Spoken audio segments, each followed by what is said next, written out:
Good evening. I'm Rachel Floor, Executive Director of the John F. Kennedy Library Foundation.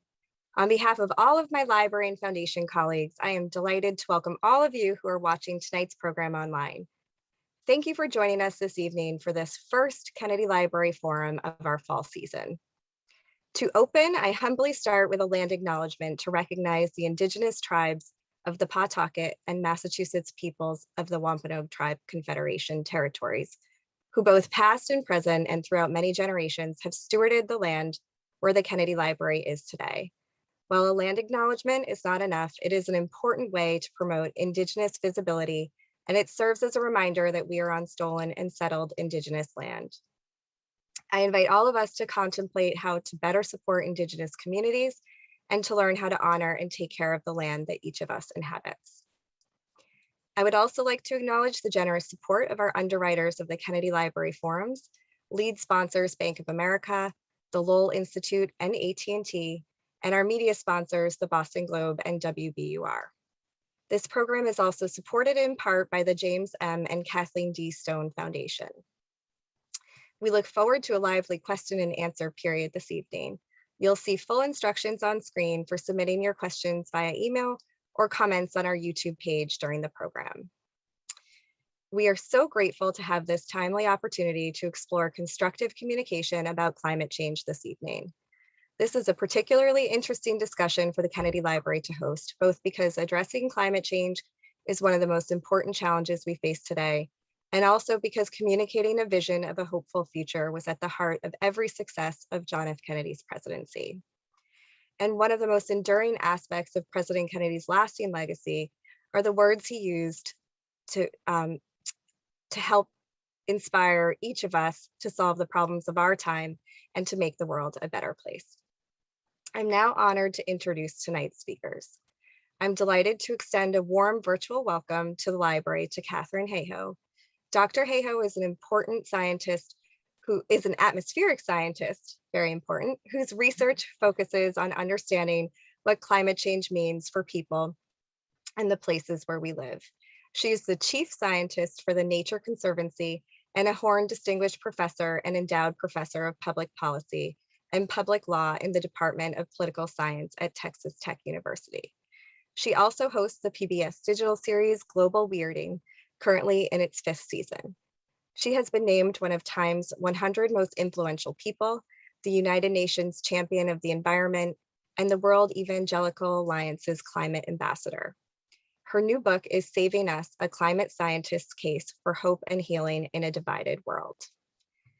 I'm also so pleased to welcome our moderator for this evening's discussion to the library virtually. Reyhaneh Maktoufi is a DC-based Iranian researcher and science communicator. Dr. Maktoufi is the co-producer, host, and illustrator of PBS Nova's digital series, Sciencing Out, a mini-series on women in history who have used different strategies to communicate their science, and a Rita Allen Foundation Civic Science Fellow in Misinformation at GBH Nova. As a researcher and producer, her main fields of interest are science communication, misinformation, curiosity, public engagement with scientists, and science communication in media. She has served as a visiting researcher at the Adler Planetarium, and she is also a producer at the Story Collider podcast. Please join me in welcoming our special guests. Over to you, Ray. Hi, it's so good to be here. I'm actually right now at Jackson Hole, Wyoming, for a conference. And this is actually the ancestral homeland of many tribes, including the Shoshone. And I'm so grateful to be on this beautiful land and enjoy the beauty of here. And I really appreciate being able to have a conversation about how to take care of this land and its inhabitants. And Katharine, I'm gonna start by telling you a little bit of a story. When I came to the US around 6 years ago, and you can see the light moving a little on my face. When I came here 6 years ago, I started doing my work on science communication. And I remember in the beginning, I knew a lot of science communicators, but all men. So Neil deGrasse Tyson, Bill Nye, Carl Sagan. And I was like, where are my ladies at, right? This is a famous Emily Grassley question about women in science communication. And you were one of the first women that I found. And I fell so in love with your framework that was all about empathy and love. And I use that then in all my workshops and all my work. And it's such an honor to be able to have a conversation with you. But also, I have been so nervous preparing for this. Like, I've been reading, I read your book, and I've been listening to your podcast, and I've been stalking you more often on Twitter. And I'm here actually at a fellowship.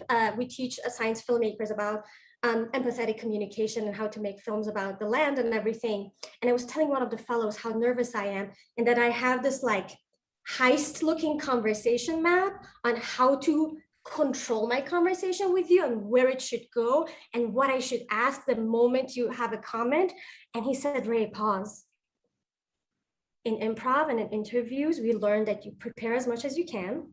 And then when you go in a conversation, then you just listen. Then you're just there and you try to connect with what they say and answer just accordingly. And I was like, that sounds familiar. That's Katharine's book.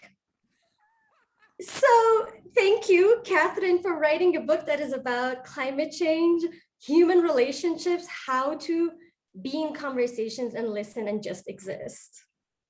Oh, well, thank you so much for that generous introduction. And I have to say, I'm slightly disappointed because I've never seen a heist style map of the conversation. So even if we don't use it, I would like to see it afterwards. I definitely will show you that. Katharine, I'm very curious I always think of people that write books, they have the dedications and I'm like, oh my God, they have to like exclude so many people and have like the name of like 2 people in their dedication. And I saw that you had in your dedication to everyone who believes the difficult issues in life are worth talking about. I would love to know, how did you get to that? Who were you thinking about? Well, the dedication was what I wrote last. Yes, the first line in the book was the last thing to be written because I didn't know. I mean, sometimes, you dedicate books to people who mean a lot to you, and there's many people in my life who do. But the reason I wrote the book is because the number one question that I have gotten, no matter who I've talked to, where I am, is, well, actually, the 2 questions I get are, first of all, what gives you hope? And then second of all, how do I talk to, insert a name? How do I talk to my mother, my brother, my old roommate, my colleague, my coworker, the person I know at church or who lives beside me, or my elected official? And so I've gotten that question from so many people, not just in the US, but around the world, that I thought that's who the book is dedicated to. Everyone who wants to have that conversation. They might have tried it before, it didn't go so well, but they want to do it again. That is exactly who this book is for. The people who want to talk about it, right? That's wonderful. And you do bring it up a lot. And I appreciated that there was a lot of like practicing what you preach. You also talk about the importance of repetition, right? Like people need to talk about it and many people need to talk about it. And similarly in the book, I noticed that you keep repeating that like, hey, like, remember, it's that point of talking about it. So after I stopped reading and everything, I realized, oh, that's how it stays with you. You really actually do have to talk about it. And there's this huge difference between what you talk about it. Is it the information or is it the emotions? And the way I always think about it is when I used to date someone and they were not a good person to date, all of your friends will tell you like, hey, this is all the facts and information why this person is not a good person to date, right? But your identity is so connected to that relationship and all of your social circles that you can't break up. And you have this friend that is like a breakup doula that helps you go through the breakup. And I feel like our society is going through a breakup with just CO2 and gas and oil, and you have been a breakup doula helping us go through that. How do you do it? How do you get us to think about everything and just tell me, what's your secret? I have never heard that before, but I love it. I absolutely love it. So doulas, of course, are something that often we use when we're having a baby. I had a doula myself and she was absolutely amazing. And she just sort of eases you through the process. She understands, she empathizes, she keeps an eye on things. She listens to you and asks what you need.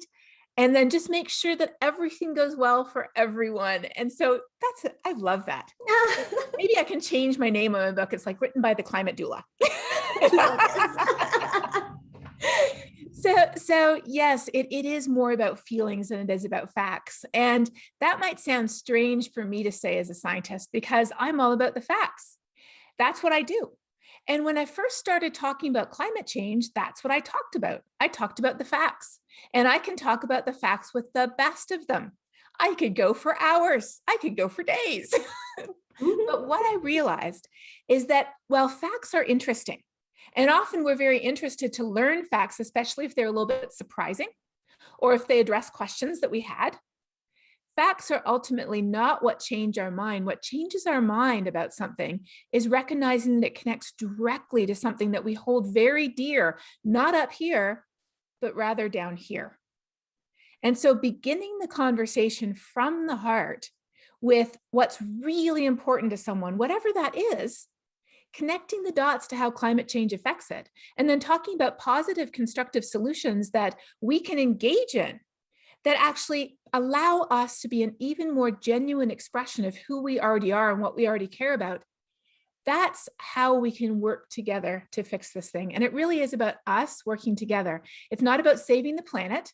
The planet will be orbiting the sun long after we're gone. It's not about individuals doing, working on their individual carbon footprint. That's not enough to save the planet, or to save ourselves, I should say, either. It's about all of us coming together to truly do everything we can for our future, because that's what's at stake. Yeah.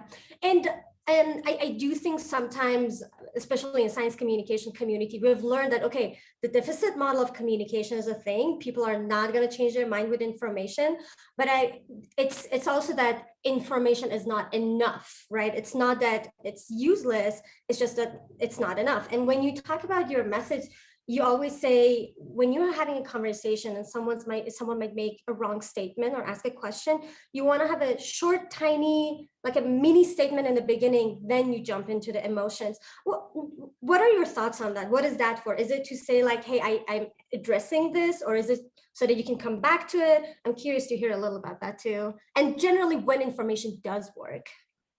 It's to acknowledge what they said, to acknowledge that we heard what they said and we're respecting it by responding to it. So for example, if someone says to me, oh, that's just a natural cycle, I would say, no, it's not a natural cycle.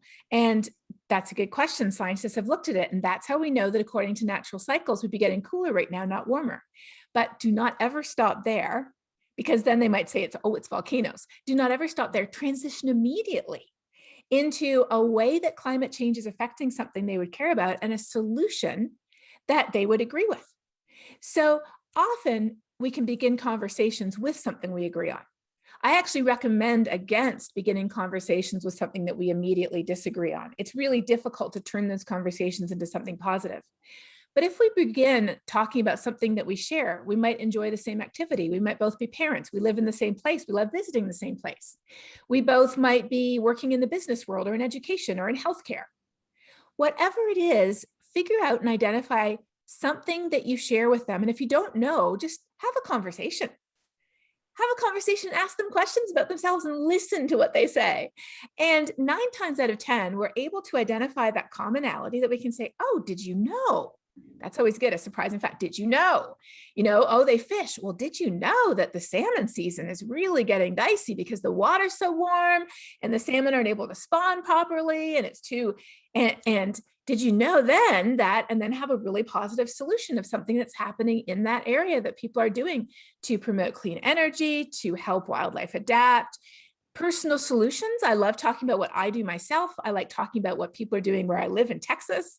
I love talking about what organizations I'm part of are doing, but that really is important. And then people might say, okay, so this is just for like individual conversations. What about larger conversations? This works with larger conversations too. So a few months ago, actually after I wrote the book, so I couldn't even put this story into the book, so I'm just going to tell it to you now. This is a bonus story. After I wrote the book, I participated in a project called New Climate Voices, where they asked me and the head of a libertarian think tank and a former 2-time Republican congressman, Bob Ingalls from South Carolina, and a retired Army general, General Ron Keyes, to each make a short video, like a minute long, talking about why climate impacts and climate solutions are important from our perspective. I spoke from the perspective of both a scientist and a person of faith. Obviously, we had the perspective of a libertarian, a free market, an advocate for free markets, and the military. So they aired these videos on social media in a few specific districts around the United States. They just put them on social media. They didn't track who was watching them. They just put them out there. And then researchers at Yale tracked Republican opinions on climate change in those districts. And guess what? Over the weeks that those aired on social media, Republicans became more concerned about climate change and more supportive of climate solutions because they were watching videos of army generals and Republican politicians telling them that this thing was important to them because it was about energy independence. It was about supporting the military. It was about personal liberties. And my connection, it was about your faith. So this absolutely works at the larger scale. Isn't that phenomenal? And so you might it begs the question, why haven't we been doing this? Yeah, that's amazing and so hopeful to hear.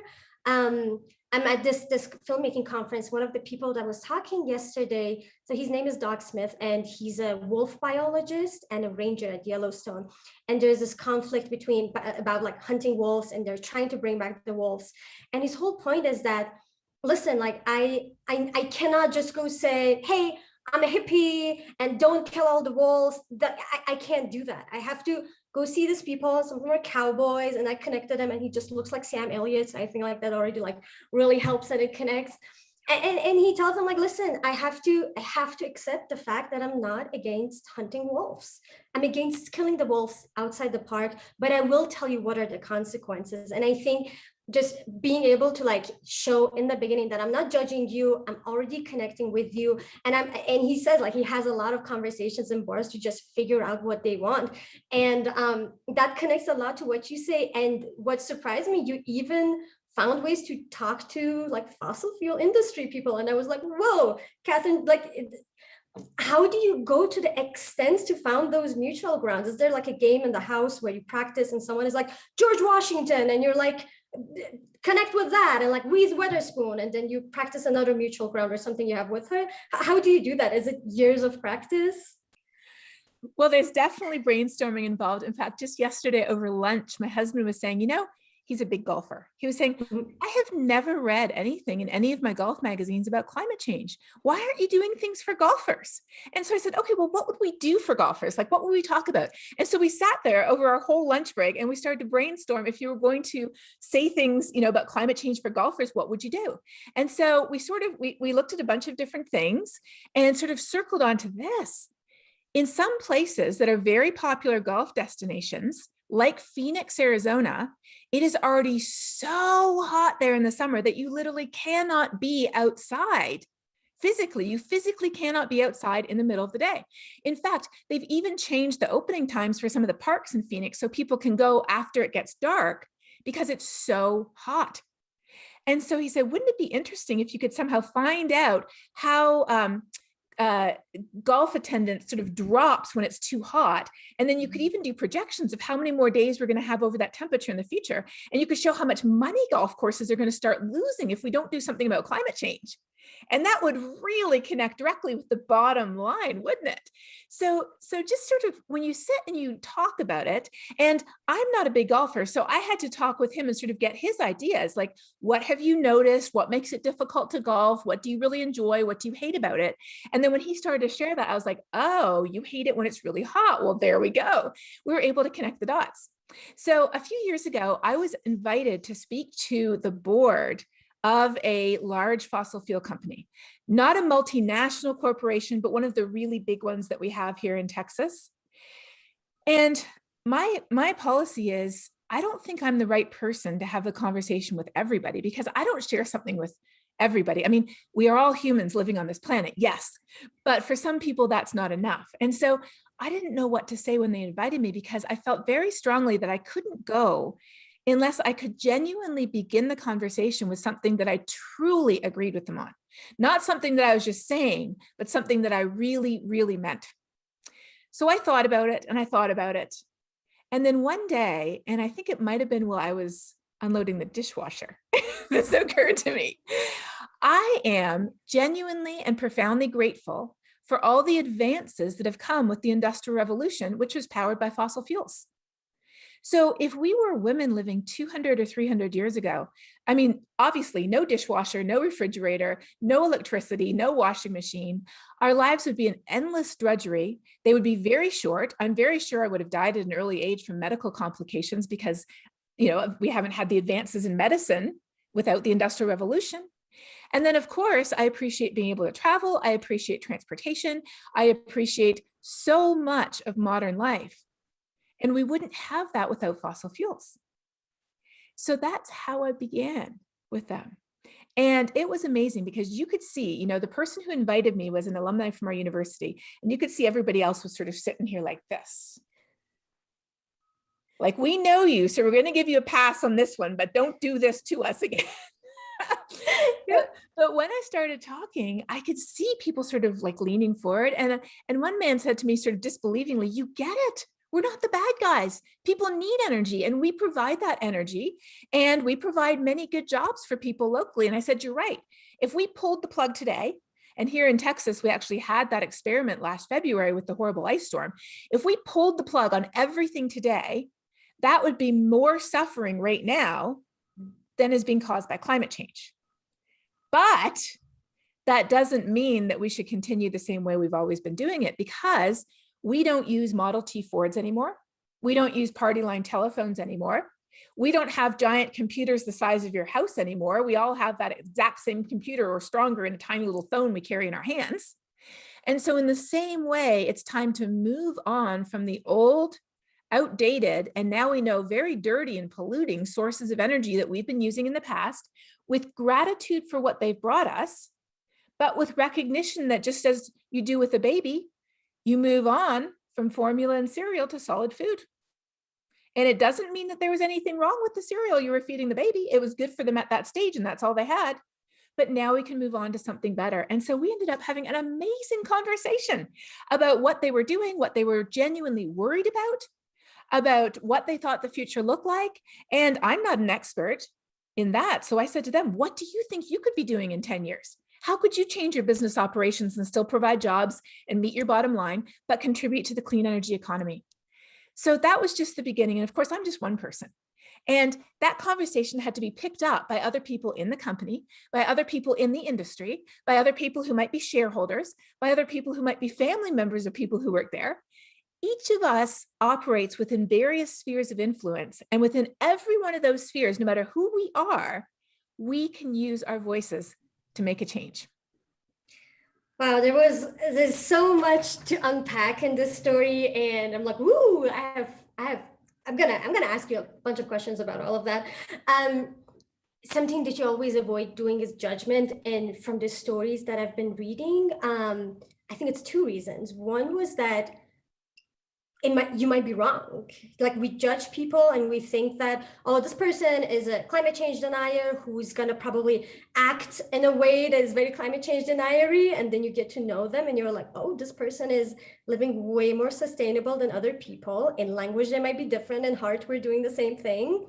And the other thing is kind of this whole idea of backfire effect that I wonder, how do you manage staying away from that judgment, and how much of that is also this idea of know thyself, like knowing what are the things that make you judge other people, and try to be, like, step back and be like, am I doing that? Do I know enough about them? And is it gonna backfire, right? Yes to both of those. And then I would add even one more. And that is that when we are judged by someone else, we can pick it up. We all have little social antennae that are up all the time. Our little personal radars are up there all the time. We're picking up what other people are thinking and saying. And when we feel judged by other people, that doesn't usually make us want to do what we're being judged for. It usually makes us want to do exactly the opposite. And so when we judge other people for not behaving according to our own personal code of ethics, morals, or commandments, so to speak, they are just digging in their heels, resisting even more. And all we've done is we've just dug a deeper trench between us instead of building a bridge. So building a bridge begins with the opposite. It begins with respecting who they are. It begins with accepting who they are. It begins with honoring who they are. If they have a passion, asking questions about it. If they live somewhere, learning more about it. If they love their child, admiring what a good parent they are. Because if someone comes out at you with the opposite of judgment, I really think is love. If someone comes at you with love, and I'm not talking about passion, I'm just talking about respecting and caring for someone as a fellow human being, you can pick that up. I mean, think of the times, and you can probably think of them in your mind because they don't happen even that often, when somebody you didn't know that well approached you with love. It just made me so open. I just felt like I was just opening to them. They could say almost anything to me, but because I could feel that love, I would be willing to take almost anything from them. And so that really is the difference to connecting with each other. And it isn't that all of us can do this with everybody on the planet. Each of us has different people that we can connect with over different shared values that we have, but each of us can do this in our own way. And here's the really amazing thing. So often at this point, you might be thinking, well, that sounds great, but doesn't she realize how urgent this problem is and how quickly we have to fix it? And the answer to that is I do. I am a climate scientist. I understand exactly how urgent this is. If I could wave a magic wand, believe me, I would be waving it like mad today to shut off all of our carbon emissions immediately. I don't have that though. And so instead, what I did before I wrote my book is I did a really deep dive into people's thinking and social science and history on how the world has changed before. Because the world has changed before in very significant ways. So 200 years ago, our economy, both in the UK and in North America, was as firmly based on slavery as it is on fossil fuels today.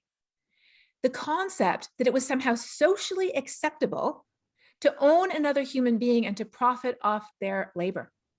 And that has changed. Unfortunately, not entirely in every single place in the world, but at least that has changed significantly in the North American culture and the Western European culture. How did it change? It wasn't because the King of England or the Prime Minister of England or the President of the United States decided, one morning, hey, we have to get rid of this. And it wasn't because the biggest slave owners decided we have to get rid of this. No, no, no. They were the last. It was because ordinary people, very ordinary people, of no particular wealth or power or fame, they were the ones who decided this is not the way the world should be. The world can be different. And they did the most important thing they could do, which is using their voice to start spreading this message to everyone around them. And then there were more of them. And then they started to involve members of parliament over in the UK. They started to involve elected officials here in the United States. They started to build that coalition to organize to say, we need to change.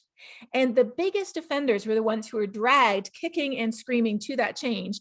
And it is my hope and prayer that it doesn't require in the US the changes that we saw back then. I don't think it will. I really don't think it will, because within the biggest offenders, 90 companies are responsible for 2/3 of heat trapping gas emissions since the dawn of the industrial era, 90 companies. But within most of those companies, the ones that are still around today, even within those companies, there are some good people trying to change. On their shareholder boards, there are people trying to change. Look up engine number 1 in Exxon if you're curious about that, what's happening there. So that's how the world changed. And that means that every single one of us has an essential, an invaluable, and an irreplaceable role to play in saving us. Yeah, it's and also, sorry that I'm so like light and bright and stuff. I'm trying to like move between where the sun is moving, so you might see me just like go around the screen. Let me just like, thank you. That makes me hopeful in the sense that I have had a lot of conversations with people who are like, yeah, I can talk about it, I can do anything, but especially if they work in places where they have had these conversations and then they see that their influence doesn't really matter, because then there are all these organizations that make the bigger decisions. Then there's like, they're like, listen, I'm jaded. I have done everything. And at the end, I know it's up to the big, the big corporations. But basically what you're saying is that it's a long process. Like, we might not see the effect for the longest time, and it's going to take time. How do you, and I know you've heard that so much, this is such a long process. How do you stay hopeful that it's not like this, but how do you do it? Well, that's the second reason why I wrote my book too, is because wherever I've been the last few years, and literally I get this question, I think every day now. The biggest question I get is, what gives you hope? And I figure a climate scientist is a good person to ask that, right? Because if we can find hope, and note, I'm saying find hope, it doesn't find you. You have to go out and find it. But if I can look for hope and if I can find it, I feel like anybody could. Because I look at the science every day. I look at how things are changing faster than we thought, how they're impacting us more than we thought, how they're widening the socioeconomic inequalities that exist in our world, how they're increasing the divisions and the injustice in our society. Climate change is, as the US military calls it, a threat multiplier. The only reason we care about climate change is because whoever we are, whatever is our priority list, climate change directly affects almost everything on our list today. And it most affects the vulnerable, the marginalized, the poor, both right here in North America, as well as on the other side of the world. So where do I find hope? Well, first of all, I do find hope in the science because the science is very clear. Even the latest IPCC report that came out this past summer is crystal clear that our choices will determine our future. In fact, I love the IPCC's conclusions. They say every year matters. Every bit of warming matters. Every ton of carbon matters. Every choice matters. Every action matters. And I close my book with this quote from Catherine Wilkinson. She, along with Ayanna Elizabeth Johnson, edited an amazing book called All We Can Save, which is a collection of 60 women's voices on climate change. If you haven't seen All We Can Save, I highly recommend it. And so she has this amazing quote that I use to close my own book that sort of expresses where we are in history. And she said, "It is a magnificent thing to be alive in a moment that matters so much. This moment will be in the history books. We are not living in a time when nothing really happens. We are living in that so-called curse of interesting times. But that means we have a chance to make a difference." So then I turned the question around and I started to poll people, because I use polling software in all of my talks. I started to poll people and ask them what gives them hope. And it was very interesting because, of course, I got a lot of different answers, but about a third of the answers I got from people focused on their children, their grandchildren, the next generation, the children's climate strikes, something that children were doing, or just the fact that they existed. So I started to ask them, well, does that mean that you are hopeful because you think children will fix it for us? Because frankly, sometimes I wish they could be in charge of the world because I think they would fix it for us. Is that why you're hopeful? And everybody said, no, that's not why I'm hopeful. That's why I'm fighting. I am fighting for them, because the next generation, whether it's our own children or anybody else's children, are those amazing, courageous children who stand up and do the climate strikes, like the big one last Friday. They are the physical embodiment of the future. We literally continue through them. So that's why we fight. And so that's part of why I helped to found an organization called Science Moms, which is for any mom. And we've had a few dads sneak in too. So no worries, you can sneak in if you're not a mom too. Moms who are worried about climate change, they want to know how to talk about it and what they can do to help fix it. So sciencemoms.com is part of what we did because of that. But then I turned to more of the social science literature, and I turned more to theology. In the book, I talk about both Christian and Buddhist theology, where the idea is that hope does not begin from positive circumstances. It does not begin from a good place. Hope is not the guarantee of a positive outcome. It is not the promise of a better future. Hope begins in a dark place. Hope often begins with struggle and suffering. Hope is the small chance, however distant and however improbable, that there could be something better. It's like a tiny light at the end of a dark tunnel. And we are in a dark tunnel right now, make no mistake. But if we head towards that light, if we focus on that light, if we find examples of that light and we share that with people around us and we take people with us on our journey to that better future, every step we take towards that direction increases the probability that we will actually reach that better future. And so I love a book by Christiana Figueres. She was the Costa Rican diplomat who shepherded the Paris negotiations. Every country in the world, She patiently and with absolute rock solid determination got everybody to somehow agree after 25 years of arguing over it, what is dangerous climate change? I mean, that woman is just incredible. And rather than just being exhausted, rather than just being frustrated, or rather than just sort of saying, I told you so, people, after it was done, she turned around and she wrote a book called The Future We Choose. And in it, she envisions the most positive vision of what that better future would look like in 2030 with climate action, of the blue skies and the clean air, the walkable, livable cities, the incredible health benefits, the affordable electricity everywhere, enough food for people to eat. You know, we waste almost 50% of the food we produce. And with that, we could feed the hungry. So she envisioned this amazing world that if you read that book, everybody would want to live in that world. And then she concluded by saying this: the biggest lesson we learned, imagining we were in 2030 looking back, is that we were only ever as doomed as we imagined ourselves to be. When we decide we're doomed, that's when we really are. But when we recognize that hope is not guaranteed, but it's possible, and that we're not alone, that climate action is not a giant boulder sitting at the bottom of an impossibly steep cliff with only a few hands on it, but rather that boulder is at the top of the hill. It is rolling in the right direction. It already has millions of hands on it. And find out who those hands are and share the stories of those hands.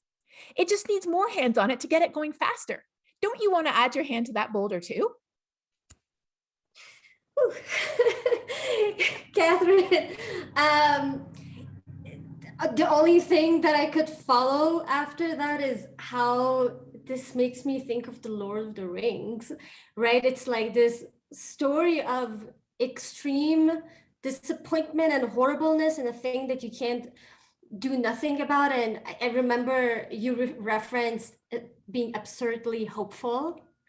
And I love that. And it did make me think of, like, in the Lord of the Rings, you have like people just taking up as different responsibilities. Like even the smallest person can change the course of the future, right? Frodo is on the mountain, and then you have an army fighting the evil on the other side, and you have a bunch of people with trees destroying the evil on the other side. And it really is a system that is really living on hope, even when it feels that there is no hope.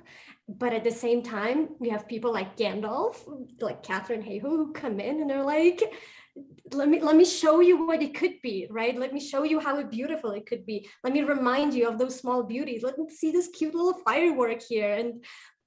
And oh my God, how important it is to just keep that spirit alive. And you speak like a poet, and I have really enjoyed seeing the art in the science. Are there like fiction literature that inspire you? Do you tell me a little about that hope that you have, right? I see a lot of it comes from the real world, and I wonder what if it comes from that poetry, from that art, from the stories that bring us all hope. Stories are so important because they engage our emotions, not just our brain. And what was really amazing is I feel like I learned the most from reading about neuroscience when I was writing my book, because that's not a field I really knew about. And so I had no idea. You might have heard this before, but I had no idea that when we tell a story, it literally synchronizes our brain waves. And of course, that's probably why you do Story Collider, is because you know how powerful these stories are. So when we just sort of unload and unpack facts and data on people, we are always interested in facts and data. Our brain always likes new information as long as it doesn't contradict something we already believe. And that's the problem with climate change. We don't wake up one morning and decide, I'm going to reject 200 years of physics. We wake up in the morning and we go to social media and we look through feeds of people who share our values, who share our concerns. We listen to politicians and pundits on radio stations and television networks who share our values. And that's where we get our opinions. And then we go out and we look for reasons to validate the opinions we already had. But leaving that aside, facts are one thing, but when we tell a story, that literally synchronizes our brainwaves to each other and brings each other into harmony. And so for me with climate change, you're right, I do find the most hope in the real world. There is a lot of apocalyptic fiction out there, and it certainly serves a purpose to awaken people who are not aware to the risks that we face. As a climate scientist, though, I feel like I've already been awoken to that a long time ago. So I don't read apocalyptic fiction because I find that personally to me too much. Scientific literature is apocalyptic fiction these days. But what I do is I love real life stories of people who have truly made a difference against the odds, especially people who we might not know about, people whose names we don't know. So when we think to the past, we know names. We know Harriet Tubman. We know Martin Luther King Jr. We know William Wilberforce. We know the Pankhursts and Elizabeth Cady Stanton who fought for women's rights. We know a few of the names, but there were thousands of people behind them whose names we do not know. Thousands of people. And so just sort of hearing the stories of the people who were not famous, were not rich, were not influential, yet the difference and the impact they made on this world was incredible. That's truly what gives me hope. And those are the types of stories that I try to collect and I try to share with people, because they're real world stories about real world hands that are on that giant boulder.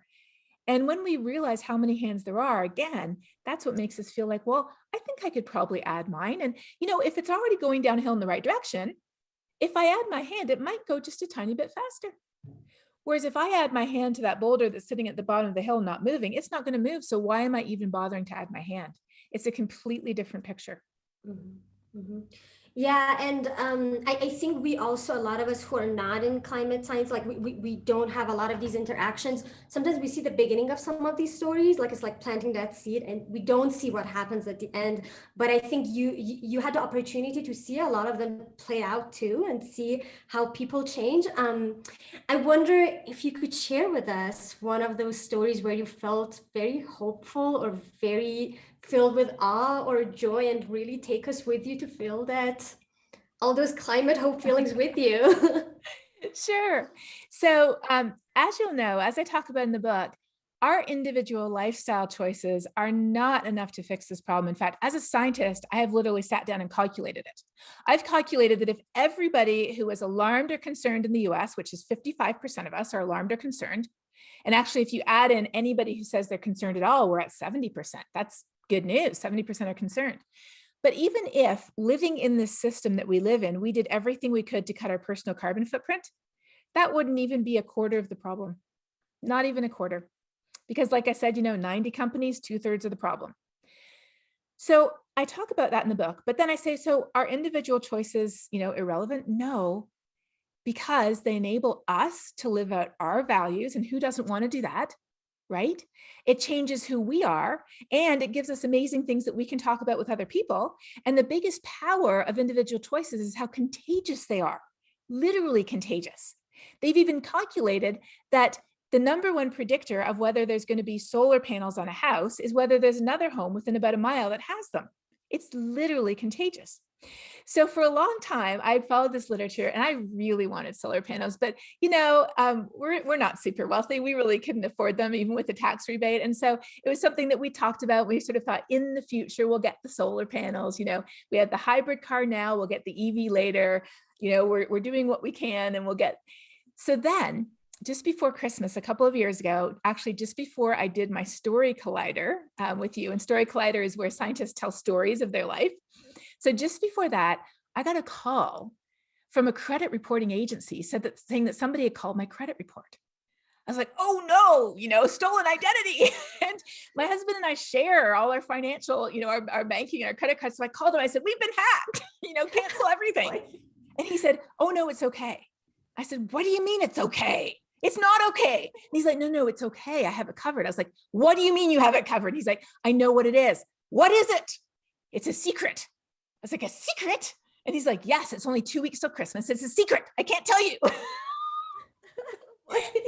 I had no clue. I literally had no idea. I was like, what is this? So fortunately, he can't keep a secret. So after about 3 days, he finally gave in and he told me he had done all of his research. He had found a good place to get a loan. He had figured out a company. He had bought the solar panels from a local company in Texas that the last time oil prices had tanked and all these oil workers had lost their jobs, this company, Mission Solar in San Antonio, took in out of work oil patch workers and gave them jobs, which is part of the just transition. And so he had arranged all of this and arranged the people to come to put the solar panels on our roof while we were away visiting family for Christmas. And I was so happy, I literally just started crying. I mean, that was just the most meaningful thing to me. Like, do I think my solar panels are going to fix climate change? Of course not. But it enabled me to live out what I believe in an even more genuine way. It makes me feel happy every single time I see them. I smile. I have a plug-in car now, and I know that car is being charged off the solar panels, and I don't have to go to the gas station during COVID. And oh, I love that. And guess what? I see solar panels in some of the houses going in around us too. It's exciting. So there absolutely are incredible points of joy. And some of that joy can come from something we do ourselves. Some of it can come from finding out what other people are doing. Like today, I just found out on Twitter that one of our favorite companies, Ripple, they have really good milk. It is actually made out of peas, but we don't talk about that part because it tastes so good. One of our favorite dairy alternatives is investing in an offshore wind company. And that made me so happy because it made me feel like I'm part of that. I buy the Ripple, I'm part of the wind farm offshore. One of my colleagues just emailed me and she said, you were talking about like cricket food for pets. What was that dog food you mentioned again that's made out of crickets, which is full of protein, but you're not feeding dogs animals that we had to grow that belch or raise that belch all kinds of methane and take up all kinds of land and water. And so I sent her 2 recommendations for dog food made of crickets. And she's like, yes, thank you. And you know that she's going to be telling people about that too. So our choices are absolutely contagious. And by using our voice, not just talking about what we're doing, but talk about what your university or another university is doing and yours should be. Talk about what your company is doing or what another one is and yours should be. I was just in Dallas the other day and I talked to a bunch of people there. Nobody knew that the city of Dallas has been running its operations off clean energy for several years. Nobody knew that. So if you just start Googling what your city or your state or even your company might be doing, you might be really surprised with what's happening. You might find some hands on the boulder that you could talk about, and you might be able to suggest some other changes like saying, oh, well, these people over here are doing this. Like I heard about a church that's doing this. Why don't we do that at our church too? Or at your child's school, there was a school that did this. We could do this at this school too, and it might save money too, or improve the air quality, or reduce the food waste. So that's how we change the world one at a time. And of course, we can use our voice to talk to our elected officials, not just at the federal level. 99.9% of them aren't federal.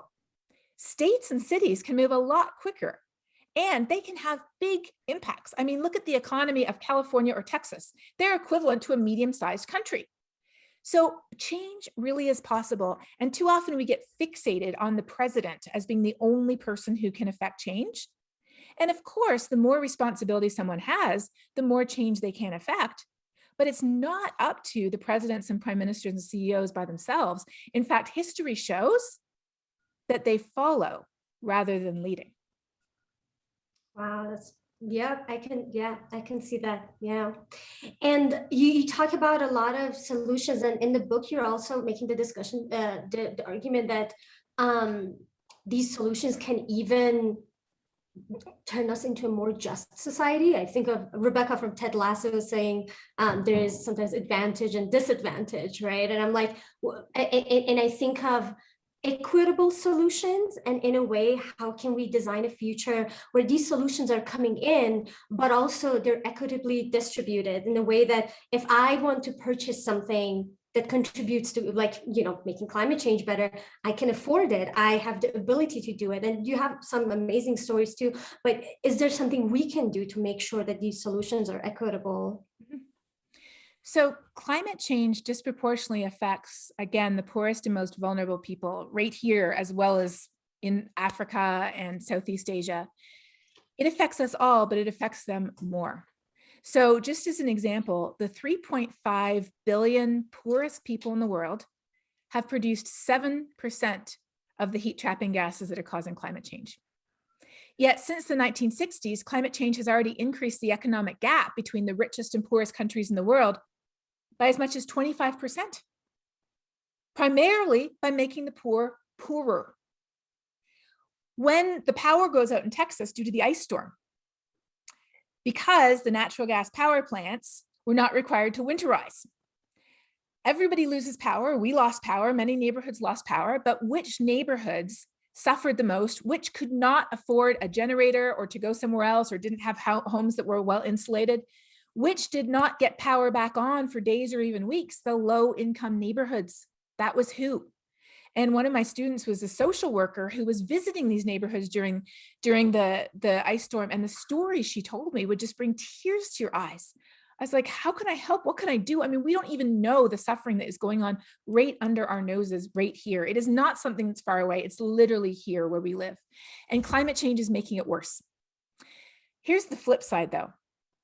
Most climate solutions disproportionately affect and help people who are marginalized, people who live below the poverty line, people who don't have access to resources. So those are the solutions that we need to invest in. Let me give you a tangible solution, a tangible example. A lot of low-income countries do not have fossil fuel resources. They just don't have them. The few that do, like Venezuela and Brazil and Nigeria, they're extracted by multinational corporations. The money stays in the hands of a very, very rich few, and the rest of it goes out of the country, leaving environmental devastation behind. But what they do have is they have a lot of sun and they have a lot of wind. And so as we transition to clean energy, they are able to have access to sources of energy that do not require them to purchase fossil fuels from rich countries. Because that's not very equitable or fair to say, oh, well, we use coal, so you have to use coal too. And oh, by the way, you don't have coal, so we will sell you coal. And that is actually what China is doing. I'm very sorry to say. That is not equitable. That is not just. That is not fair. And that's not even healthy. Because burning fossil fuels is already responsible for 9 million premature deaths around the world every year. 9 million. So far, we've seen 4.5 million premature deaths because of COVID. We just had one in our community, someone I know just last week. And every premature death is one death too many, every single one. But COVID is at the top of the headlines every day. Where are the 9 million from air pollution from burning fossil fuels? So clean energy disproportionately benefits low-income countries. And that is fantastic news. 90% of new energy installed around the world last year was clean energy. 90%. Absolutely phenomenal. So yes, we absolutely can invest in climate solutions. And climate solutions like reducing food waste. Here's one that's close at home. My friend lives in Washington, D.C. She is also a climate scientist like me. She's also a person of faith like me. And she knows that although our personal actions won't fix climate change, they make a big difference to ourselves, to people around us, and they can have small immediate benefits now as well as long-term. Like what? Well, food waste is surprisingly a pretty big source of heat trapping gas emissions. Not as much as burning fossil fuels, but it's up there. Because when organic material decays, it produces heat trapping gases, and we waste about half the food we produce. We just waste it. So in Washington, D.C., she signed up for one of those second harvest or ugly food programs where every week she gets a bag of fruit and vegetables that's, it doesn't look quite right, or it has a little bruise, or it's kind of funny shaped. And so they didn't want to sell it, but she'll eat it. And for every bag she buys, they deliver a bag of fresh fruit and vegetables to a home in a low-income neighborhood. Wow, that's amazing. And I also love those weird products because I can just take pictures and post them for my stories and be like, look at this potato. Just good content. Yes, for climate solutions that are also making a more just society. And Katharine, I want to go on asking a million more questions, but we are around 10 minutes away to start moving to Q&A. So I want to do a part that I do with a lot of my interviews is called the weird interview section. And it's inspired by this story of the Little Prince, which I'm Iranian, all Iranian kids growing up read this French story about this little alien that goes from planet to planet and learns about different people and teach them how to love life. And one thing that he says is that, grown-ups, when they want to learn about each other, you say, I have a new friend. And they ask, how old is he? How many brothers and sisters does he have? How much money do the parents make? Instead of asking, what's his favorite color? What kind of games does he like playing? And I think, again, this is something that you kind of advocate for, that people are not these numbers and these outcomes. They're just humans, that you could connect with them about all this fun, lighthearted things. So I want to learn about you in a completely different way by asking you about questions. And it's kind of a lightning round. So Don't overthink it. There's always a better answer. Always. I have done it and I'm always like, I should have said the other thing. Ready? Yes. Ding, ding. Okay. So if you could live in any fictional universe, it's like Middle Earth, Narnia, Dune, anywhere, what would you choose and why? I would choose Discworld, Terry Pratchett, because there's no giant cosmic problems. There's just little ones that have to do with people and personalities. And I would love to live in a world where the biggest problem we have is a little problem. Oh, I love that. I want to read Terry Pratchett and I will at some point soon. And when I do it, I'll go back to you. So if you could have any job outside of the one that you have, or maybe even outside of the sciences, what job would you choose? Well, I was originally planning to be an astrophysicist. In fact, my undergraduate degree is in astronomy and physics. My first 5 papers are in variable stars and galaxy clustering. And that was what I was planning to do until I sort of serendipitously took a class on climate change, where I learned how profoundly unfair and unjust climate change is and how urgent it is. And that was what completely changed the trajectory of my life. I thought, how can I not do everything I can to help fix this urgent problem? And when I'm done, I'll go back to astrophysics. That is literally what I thought. And that was so long ago that I don't think I could go back to astrophysics now. And honestly, I'm not sure I would want to. I think now what I would do, if we could really solve climate change, I would open a yarn store. Oh, yes, I'll come purchase yarns. Also, I'm a huge fan of astronomers. I'm an amateur astronomer myself, worked in a planetarium, always wanted to be an astronomer. So I appreciate it. Can you identify some constellations? Do you have a favorite one? Oh yeah, in fact, I Yeah. still remember for observational astronomy, they took us to the planetarium, our class, and we had to sit there and they rotated through the whole sky, not just the northern hemisphere, but the southern hemisphere too.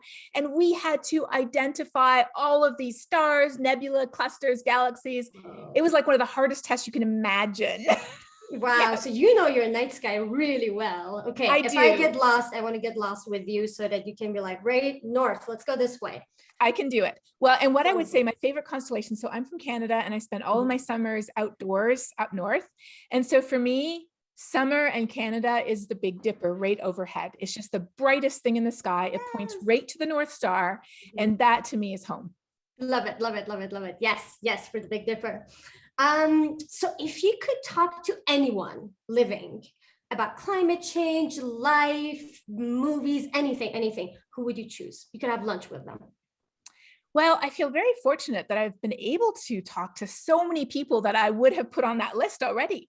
So as a little girl, I grew up, we didn't have a television. My parents were teachers and they read a book back in the 70s about how television ruined children's brains. So no television for us, but we would watch movies from the library, like old movies, like these movies every Friday night. And a lot of the movies we watched were Jane Goodall in the jungle with her chimpanzees. And, as a young woman, with her blonde hair drawn back in a ponytail. And so I always thought it would be so amazing to meet her because she's the person who I was like 4 years old. To me, a scientist was a young woman. That was a scientist to me. Yeah. And so I actually got to meet her a number of years ago. And it was just such a privilege to talk to someone who had really been an incredible role model for me and just showing me that a scientist is not the proverbial, man in the white coat with the thick glasses. It can be somebody wearing shorts in the jungle, loving animals, yes, she was studying them, but she loved what she did too. And so I just feel fortunate that I've been already able to have some of those conversations. Yeah, and yes to women in science communication, yes. And if you could join any existing bands, living or not, who would you choose? Join a band. Yes. Okay. Yeah, we're gonna imagine you can play whatever instrument you want, or you could like anything. Okay. I do play the piano. I'm not sure if it's performance quality though. Okay. I would, let's see. I think the Lumineers need another female singer now because yes. So I think I would probably say the Lumineers. If I thought I would fit in with U2, I would, but I just think U2 is so perfect the way they are. I don't think they need an extra person. Okay, Lumineers, if you're hearing this, just saying. Oh yeah. Just in case. Yeah, just in case. Yeah. No, and in all seriousness, I told them that I would not sing with them, but I would do anything else they want to do on climate change because I think bands like that can have a tremendous influence. Yes, yay, awesome. And the last question, if there would be a biopic of you, who would you want to play you? Great question. My husband thinks Minnie Driver looks like me.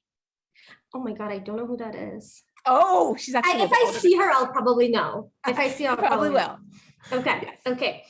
Wonderful. Thank you so much for all these amazing answers. And we have lots of questions that I'm gonna go through some of them. I'm gonna be slow reading them, but we'll see how that's gonna go. Okay, you're ready, Catherine? Yes. Okay. So what is the one best thing anyone can do to help mitigating their carbon footprint? What is the best thing kids can do or schools can do? Well, the number one thing you can do is using your voice, because you can influence more people than just you. And if you do something, that's great, it's this much. But if you influence a school or a place of work or your neighborhood or your yoga studio or your gym, that's this much. So literally using your voice is the single most important thing you can do, even as a child. Because if you start looking at what kids are doing in schools, you will be amazed. We both have PBS digital series, and mine is called Global Weirding. And our most popular episode in Global Weirding, if you go to YouTube, is I'm Just a Kid, What Can I Do? You would be amazed at what kids are doing. They are leading us. If we would just follow in their footsteps, we could fix this problem quickly. But they are also leading us in using their voices. The children's climate strikes, Greta Thunberg, all of the other young people who are raising their voices, they're showing us what a powerful impact that has. But of course, part of what I talk about myself, obviously, is what I do myself, or what is happening in my city, or with a company, or with a state. And so the first thing to do as a family is you look for a carbon calculator, a carbon footprint calculator. And there's a really good one called the Cool Calculator from Berkeley. So if you Google Cool Calculator Berkeley, it'll pop right up. You enter, where you live, how many people live with you, how far you drive, all kinds of things like that. And it shows you the biggest part of your carbon footprint as a family. And then it gives you ideas of what you can do to reduce it. And then you know what I'm going to say. Whatever you do, make sure you talk about it. Share the news with people you know. Say, hey, you wouldn't believe it. We did this and look what happened. What if we did this together? What if we sort of had a little competition going here? Or what if we got together and talked to our school about what they could do too? So absolutely take personal action. It is so fun to be able to see things happen. Like look at your power bill when you replace your light bulbs with LEDs, or look at how what you eat changes here's what I did. When I found out about food waste being such a big problem, and I realized I was doing it too, because I would go grocery shopping once every 2 weeks because I wanted to be efficient. So I would do a huge grocery shop. I would put most of it in the freezer, and then some stuff would go bad or I just forget about it. And I would be throwing stuff out each time. And when I found out about food waste, I said, okay, this has to stop. So I sold the freezer. And I put in drying racks so I could hang up my clothes where the freezer used to be, so I don't have to use the dryer as much. And then I found a grocery store that was on my way home from the university. So I wasn't going out of my way. And I always made sure to have my bags in the car, no excuse. And I would stop at the grocery store 2 times a week. And I would go in with only 2 or 3 bags, no more, just 2 or 3. None of this like 20 bag grocery thing anymore. 2 or 3, tons of fresh vegetables and fish. And it's so much better to eat more vegetables and fish and a lot less red meat. It's not just bad for your health, it's bad for the climate too. And so we would eat much better, and we wouldn't throw anything out because the fridge was half empty and I could still see everything. So not only did I do that, though, I'm telling you about it. And I remember just before COVID, I was speaking in a big church in Southern Ontario, where I'm from, near Toronto. And I was talking about things that we can do and how important it is to talk about it. And I was standing by the door, and I tell the story in the book, when listening to people as they went out. And one woman said to the other, she said, I've always been worried about climate change, but I never knew what to do. So I did nothing. But now I know how to start. I'm going to eat the Christmas leftovers. That's the first thing I'm going to do. And do you think it was the last? I bet not. She just didn't know where to start because she was stuck. And so she was telling her friend, and then she was probably going to do more. And in fact, in that church, somebody ended up starting a green team too, a creation care team. So little things can really help, but it's connecting with other people that really makes the biggest difference. Yeah, I appreciate reading that, because I always felt awkward being like, do I just like go in a place and say, let us talk about climate change, right? It's like a little bit of like weird, out of context. But now I'm like, okay, I bought this like set where I don't have to like, like do the like cleaning stuff. It's just like, it's like a bottle and you put in like all this like pills in it. And so I just like tell my friends, like, by the way, I just bought that because I thought this is what it does, right? So like the things that you're already doing and exist, or like, I got this new book about climate change and I'm doing an interview with them, right? Like, do you have any questions? What would you want to know? So just to thank you. Whoop, my computer joined the heavens. So it was just like fun to be able to like pick all of those things and just continue the conversation on them. In your book, you mentioned the idea of eco-anxiety, the Reyhaneh Maktoufi. This is the first I've heard of that term, but I'm familiar with the concept. Can you expand on how eco-anxiety has interacted with COVID anxiety? Oh, yes, it absolutely has. There are so many interactions between COVID and climate change. So, do you think people wake up one morning and decide not to get a vaccine? No, again, just like they don't wake up every morning and decide to reject 200 years of physics. What they do is they wake up in the morning and they go to their social media feeds and they look what people they trust are sharing. And that's where they decide that climate change isn't real and they don't want a vaccine. It's the same thing. So there's so many different connections. And one of those connections is anxiety. Why? Because we feel small and powerless in the face of a global pandemic, in the face of so many people who we think don't care about this, and with climate change, in the face of so many people that we think aren't acting. So anxiety is increasing, and especially among younger people. There's a survey that just came out, I think 2 weeks ago, that showed that many, many, many young people are very concerned about climate change. And, I'm a scientist. It is very concerning. And in the book, I try not to sugarcoat it at all. I say it is bad. And in fact, likely it's worse than we think. It is very bad. But I also know that there is the possibility of a better future. And as long as there's that small chance, it is worth fighting for. And so I love what Greta Thunberg says. And she should know, because she was a young teen paralyzed by anxiety too. That's how it started for her. And so she convinced her family to stop flying, to eat a plant-based diet, to reduce their carbon footprint as much as they could. But she did one more thing. And that one more thing was she took a piece of white cardboard and she wrote a few words on it using her voice, so to speak, right? Your voice doesn't have to be verbal. She used her voice and she went and she sat outside a building, which of course is the Swedish parliament. And the rest, as they say, is history. So she said something really to the point. She said, everybody tries to look for hope. Don't look for hope, act.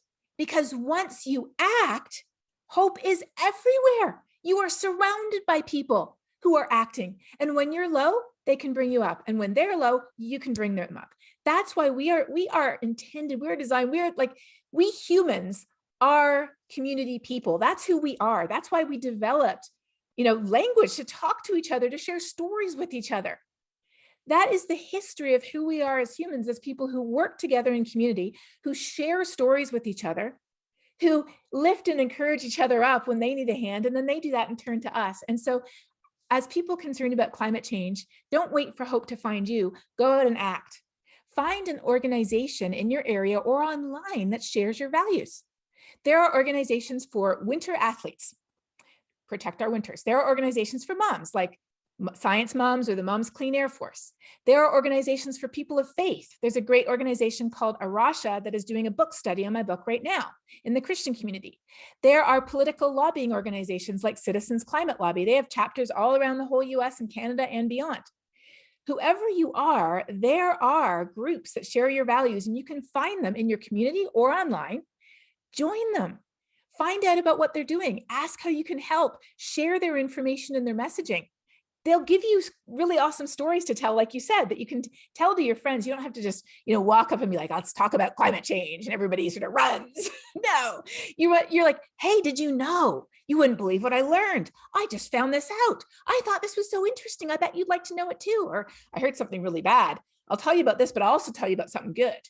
So go out and find something that you share. If you don't know if it exists, you could start it. I was giving a talk a few years ago at a church in Edinburgh, an evening talk. And a man who works for a renewable energy company wanted to come and hear me. And he had to bring his son, who I think was like 8 or 9 years old, didn't have a babysitter. And his son was like, oh, Dad, do I have to go? And his dad's like, well, bring a book. You can just sit there and read. So he brought his son. And his son ended up sitting there absolutely mesmerized, listening to our whole conversation.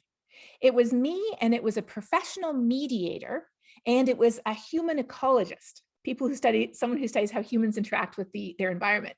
And we were having a discussion about climate change and solutions and what that looked like. This 9-year-old sat there, listened to the whole thing. And he said to his dad, "Dad, I have to do something." And his dad said, "Well, you know, I already work for renewable energy companies, so I'm doing a lot." And he's like, "No, I need to do something.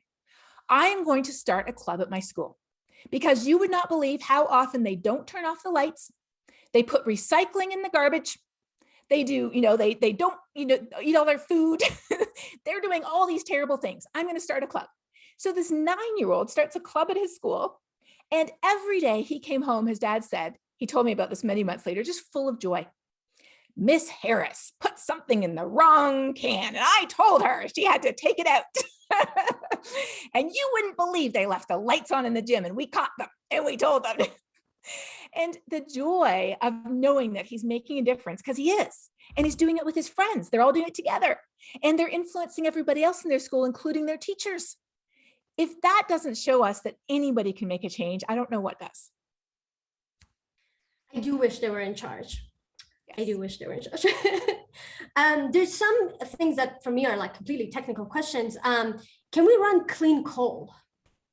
Well, the idea with clean coal, so to speak, is that rather than letting all the pollution go into the atmosphere, you trap it. And you have to trap not just the air pollution that is responsible for all of those millions of deaths I talked about, but you also have to trap the CO2, and then you have to do something with the CO2. So there is one active coal sequestration, there's one active natural gas sequestration, not even coal sequestration, natural gas plant in the US, and it's in Texas. But what do they do with the CO2 once they trap it? They use it to enhance oil and gas recovery. So it actually ends up leading to even more CO2 emissions. And if you talked about putting that kind of CO2 capture technology on all the coal-fired power plants in the United States to keep them running, that would be orders of magnitude more expensive than just replacing them with wind and solar, because wind and solar is very cheap, even with batteries. Because I know, believe it or not, I do know that the sun does not shine at night. Sometimes people are like, "Don't you know that?" Yes, I do know that. And that's what storage is for. And storage has made great leaps and bounds. In fact, in 2019, that was the first time when solar energy plus storage was officially cheaper than natural gas for new bids that were going into LA County for new power production in LA. So clean coal is possible, and in some limited circumstances for that specific location, it might be the best option, but it is not a big option for the whole world simply because of the sheer expense of it. I see. Yeah. Okay. And a little back to the social science side of it. People are self-selecting away from people's on the other side and choosing not to engage in useful dialogue. So many people are walking away from each other. So how do you get past the brick wall? Well, that is actually what my book is all about. And I've got so many stories in the book, which I would encourage you to read, about people who have recognize that in themselves, and they've tried to decide, well, what could I do about it? So there's two different avenues here. Avenue number one is the one that my colleague Gabe took. Gabe is a scientist, and he felt very much that he was starting to live in that bubble, and he wanted to have conversations with people who are not in the bubble. So he sort of took an inventory of his life. What did he do? What did he love? How did he spend his time? And he realized that he spent quite a bit of his time playing ice hockey. And most of the people he played ice hockey with were not necessarily on board with the whole idea that climate change mattered or that we could fix it. So he decided to look into how climate change was making the outdoor ice season shorter in his area, how many less days they had for pond hockey, how much more often they just had water all over the ice. And of course, all the guys would complain about that. So he learned a little bit about what they cared about and started to bring that up in conversation, like, "Oh my goodness, the ice is horrible today. Did you know that this is happening a lot more? 10 years ago, we only had this many days, and now we've got this many days. Isn't this awful?" And so that just immediately they're agreeing, right? They're agreeing, and then he can lead right into what you can do about it. So that's one approach, is thinking where in your life you might have a point of contact. But I tell in my book too about how I've had several conversations with people who say, well, I've been trying to reach out to churches in my area and I just can't get my foot in the door. What do I do? And I say, well, the best thing to do is to start with the type of church that you're most familiar with. So, are you Baptist? Are you Jewish? Whatever. And every single time the person has said to me, I'm atheist. And then I say, well, then stop. That is not the community you should be reaching out to. And I tell a story in the book how with one person, I literally went through like 20 things with him to try to find out what he did besides being a scientist. And finally, we landed on diving. And I was like, well, diving. People who are divers need to know about climate change. Why don't you find some diving instruction schools and offer to give free instruction on how climate change is affecting the oceans, how they're going to see the coral changing, how they're going to see species changing, what citizen science programs they could even get involved with, tracking what they see in the ocean as they dive. Divers need to know, and you are the perfect person to tell them, not me. Now that sort of brings me to the second option, which is even people who are alarmed or concerned about climate change are often not activated at all. The majority are not activated. The number who are active is tiny compared to the number who are alarmed or concerned. Only 14% of us in the whole US, according to a survey just last week, talk about climate change. 14%. And if we don't talk about it, why would we care? And if we don't care, why would we ever do anything? So we might assume that everybody around us is doing everything they can. But I can guarantee you that that is not true unless you belong to an organization where everybody's doing something and those are the only people you know. And that's very rare. So you might be very surprised if you start to have conversations with people that you might not know what they were doing or what they think, and they might not be doing anything because a lot of people are just frozen and they might be really desperate for information on what they could do. That's why we founded Science Moms. But they don't know until you talk about it. So you don't necessarily have to go to people who you really feel you have very little in contact with. You could start with people like your mom's group or your fellow parents from your kids' school, or, the people at work, or go and talk to people who make decisions at the place where you work and say, I never thought about it. Where do we get our energy from? Have we opted into any of the clean energy options, in our state? Oh, we haven't thought about that? Oh, well, can I help you do a bit of research and we could look into that? Like, you would be shocked how little we actually talk about this and how much we can do where we are. There's so many opportunities. I like seeing that climate change is in everything, like literally everything. You could pick up any object and be like, climate change paper, climate change tissues, just probably everything, right? Yes. Yes, that's right. Okay, so a great example of humankind making a good change for our environment was stopping CFC emission when the ozone layer was being destroyed. How can we use that as an example for climate change? I love that example. In fact, I have a global weirding episode specifically about the ozone hole and what we could learn from it, because scientists identified the problem. It was human-made chemicals that were getting all the way up to the stratosphere, where they were interacting with and destroying our protective ozone layer that protects us from the sun's ultraviolet radiation. So scientists identified the problem, and then very quickly, within a decade, government and industry was mobilized. And you had to bring industry in because the big, chemical companies like Dow and DuPont, they were the ones who were manufacturing these. So they brought in the EPA, they brought in scientists, they brought in the big corporations to say, we have to stop making this, but you still need other chemicals. So we'll test your chemicals for you and we'll help you develop new ones. So that was solved very quickly. Why? Because industry and government were willing to work together and listen to scientists. Why isn't that happening today? Well, unfortunately, it's because the richest corporations in the world are the ones who are making fossil fuels. And their entire bottom line is based off fossil fuels.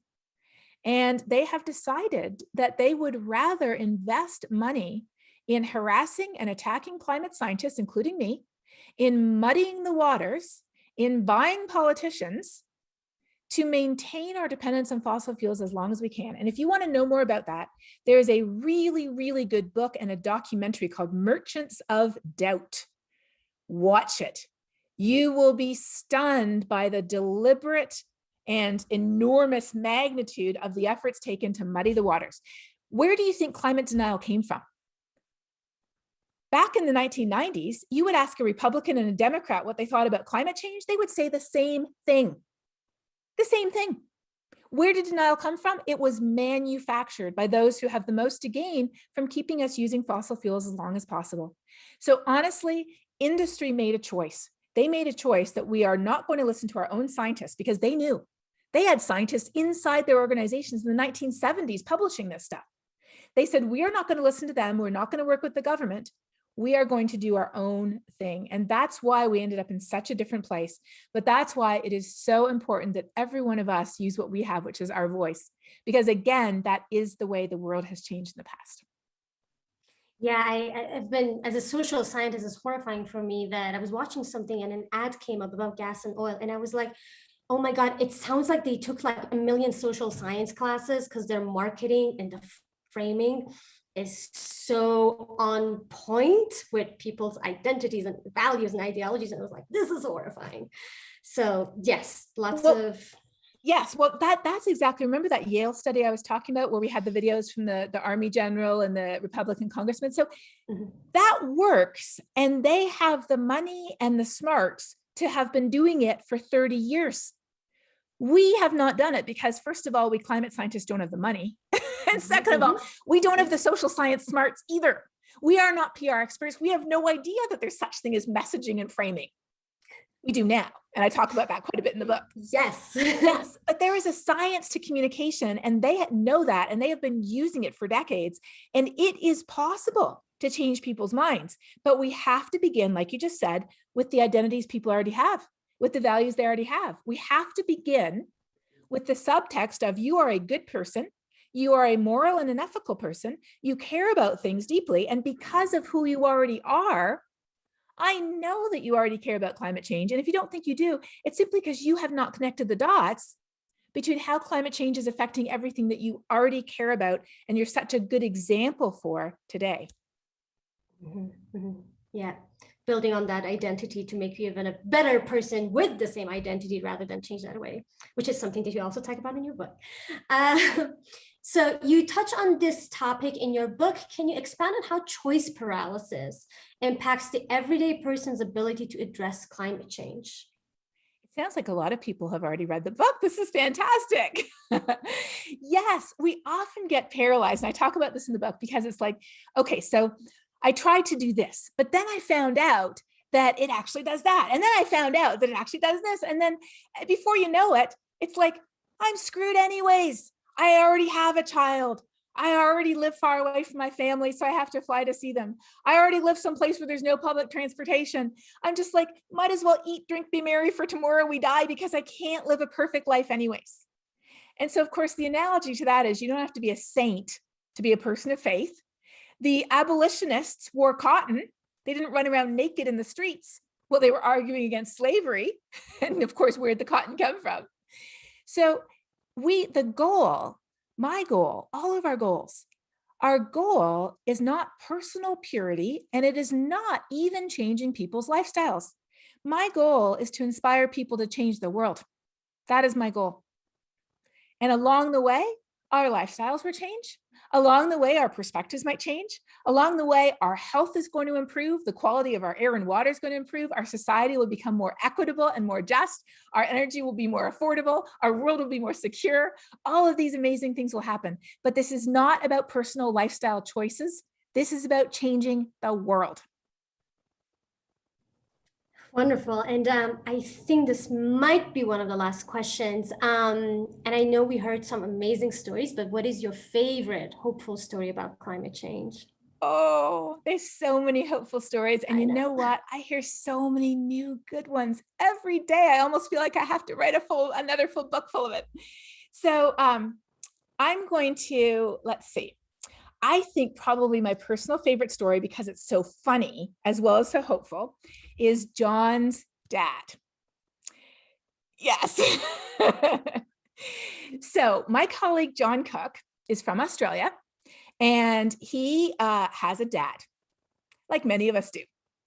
And every time he would get home to dinner, his dad would be like, well, John, I hear there's more polar bears now than there ever were. How can you say they're endangered due to melting sea ice?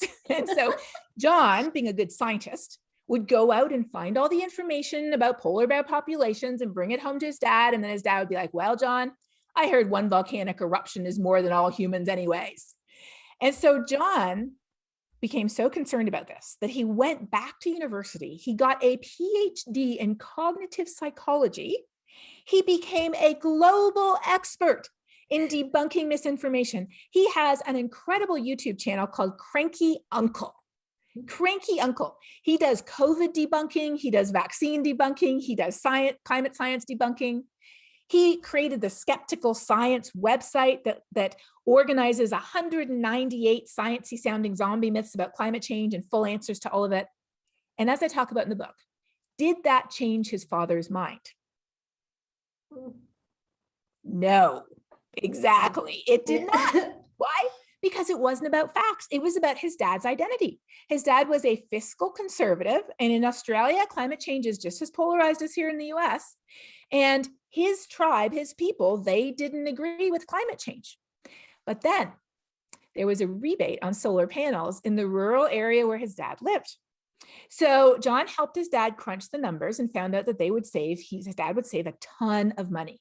And that is his identity, right? Being shrewd, being thrifty, being fiscally conservative. So his dad got these solar panels. If the government was fool enough to give him the rebate, he would take it. And he started to save so much money that every month he'd be sending John his power bill saying, look how much money I saved this month. And then about a year or two later, they were having dinner.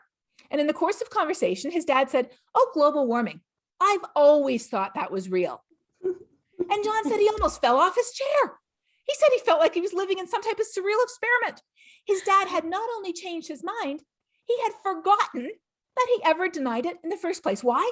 Because the solar panels had enabled his father to be a good guy. They had enabled his father to be part of the solution. His father felt stuck and trapped, judged, condemned, guilty.